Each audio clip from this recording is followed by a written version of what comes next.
Aujourd'hui, nous allons voir comment est-ce que je vais vous parler de comment est-ce qu'on fait pour trouver la forme consécutive à partir de la forme infinitive dans la langue Yimba. Et j'aimerais préciser avant toute chose que le cours en effet a été fait sur comment on fait pour trouver la forme consécutive à partir de la forme infinitive, mais ça sera le lien du cours sera donné aux élèves à ceux qui ont le livre de grammaire. Puisque j'espère que vous allez me comprendre, parce qu'il y a pratiquement plus de 300 cours que je laisse à votre disposition dans cette chaîne-ci là, totalement gratuitement. Et j'ai donc décidé que ce cours, qui est notamment très important, sera que pour ceux qui ont les livres. Actuellement, nous sommes en 2024. Pendant toute l'année 2024, ceux qui ont payé leur livre en 2023, contactez-moi et je vais vous envoyer gratuitement la mise à jour et le lien des cours privés pour notamment le cours sur les formes consécutives. Comment on fait pour trouver la forme consécutive à partir de la forme infinitive. Grâce à ces cours, on balaie beaucoup de notions. Je pense que vous avez déjà entendu parler à plusieurs reprises de formes consécutives dans la chaîne. Forme consécutive. Comment on fait pour en réalité trouver ça? C'est ça en effet que je suis en train de dire. Il y a plusieurs paramètres qui font que j'ai décidé vraiment de mettre certains des cours privés. C'est dans la chaîne, mais les liens sont envoyés à ceux qui ont les livres. Pour ceux qui ont ce livre-là et qui ont reçu ça dans leur boîte mail, quand je fais une mise à jour, j'envoie automatiquement dans la boîte mail. Vous consultez votre boîte mail, le livre sera dedans, vous téléchargez. Et en plus de cela, vous aurez le lien sur ce cours-ci. Parce qu'aujourd'hui, il n'y aura pas de cours. Vraiment, il faut que nous soyons... il n'y aura pas de cours, à part peut-être quelques introductions que je vais faire à la fin, il n'y aura pas de cours. Donc, je vous laisse m'en préciser aujourd'hui comme ça, d'abord comme ceci. J'espère vivement que vous allez me comprendre. Pour que vous soyez dans le bain, en effet, ne pas quand même s'arrêter comme ceci. Sachez que pour trouver la forme infinitive à partir de la forme consécutive, il existe ce qu'on appelle les indicateurs de préfixe. Et en fonction maintenant des indicateurs de préfixe, on peut enlever le préfixe le du verbe. Et vous avez dit que dans la chaîne ainsi que les verbes à leur infinitif dans la langue Yimba, notamment dans le dictionnaire, vous allez voir que les verbes à l'infinitif dans la langue Yimba, ils commencent tous par le. On a le baka, le kriti, le ti, le lamti, le la, le yimti, le cru, le kriti, le jou, le. À chaque fois, c'est le. Maintenant, pendant la formation de la forme consécutive, on va couper seulement le là. On remplace soit par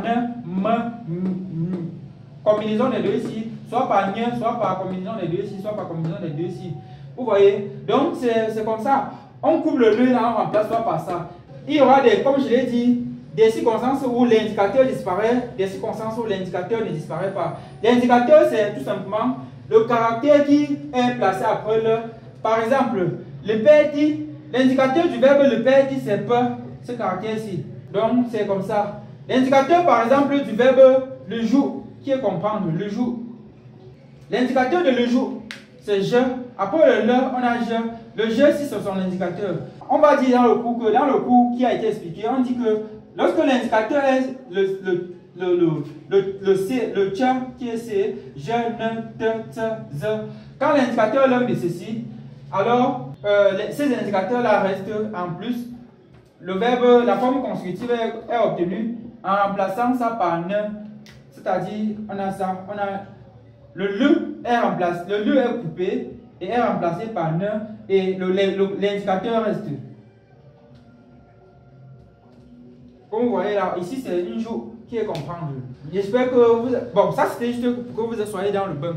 Mais sachez que le cours sur les formes consécutives, c'est un cours très important. Vraiment, ça passe presque partout pendant les conjugaisons. Partout. Et même quand on verra les adverbes, on utilisera les formes consécutives. Le pour, par exemple, c'est un adverbe. Pour, hein? Pour, si. Pour, ça signifie totalement, entièrement, de fond en comble. Ça signifie tout ça à la fois. Et on verra que lors de son utilisation, quand il est placé devant un verbe, il transforme souvent le verbe. Et pendant la transformation, parfois, il fait jusqu'à le verbe est obligé de se placer sous sa forme consécutive augmentée de sa terminaison du présent, de l'indicatif, du présent simple. Et le cours sur le présent simple, il sera également privé. Bon, il y a des cours qui sont des cours piliers en réalité, qui seront des cours privés. Vraiment des cours incontournables. L'algorithme de détermination de marqueurs de négation, par exemple, c'est très important et incontournable. Simplement dans la mesure où, grâce à ça, si dans cette chaîne actuellement on n'a pas encore négativé, c'est aussi parce qu'il fallait voir l'algorithme de détermination du marqueur de forme de négation. Maintenant que les autres, certains hommes, on pourra maintenant plus tard développer sur la négation. On dira Mankali. Mengka vete, mengka langte, mengka juo, mendeti ju, mendeti langti. Ainsi de suite. Bon, bref, c'est ça. Bon, aujourd'hui, c'était juste pour brosser un peu d'une manière globale pour que vous voyez un peu comment est-ce que les choses fonctionnent. Voilà, j'espère vraiment aussi que vous n'allez pas m'en vouloir parce qu'à un moment donné, je ne peux pas faire autrement. J'espère que vous allez me comprendre. Bon.